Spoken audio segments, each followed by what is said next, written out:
कसैले त मारेको होला नि त। त्यो मार्ने हत्यारा को हो? त्यो त पत्ता लगाउनु पर्यो नि त। यो कानुनको राज्य होइन।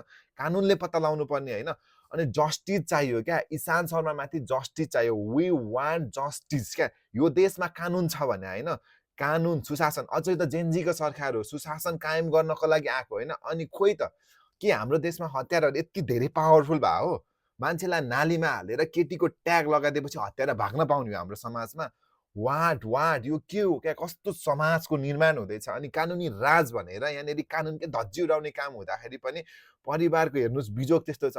अनि केटीको चक्करले त्यही भएर लास नालीमा भेट्यो अरे क्या। व्हाट दिस यार? केटीको चक्करले लास नालीमा भेटिँदैन क्या। कि डोरीले माथि सिलिङमा झुन्डाउँछ कि मेटासिड खाएर ओछ्यानमा ढलाउँछ क्या। केटीको चक्करले नालीमा पुर्याउँदैन क्या ब्रो। अनि त्यसमाथि होइन, त्यसमाथि के रे, घरको फ्यामिलीले 8 बजेपछि नुहाइसकेपछि फोन गर्दाखेरि 2 मिनेटमा घर आउँछु भनेको मान्छे नालीमा लास भेटेको छ क्या। अनि कसरी चाहिँ केटीको चक्कर भन्न सक्छ क्या यो समाजले? यो समाजले या हाम्रो देशमा भएको मान्छेहरूले कसरी भन्न सक्छ क्या?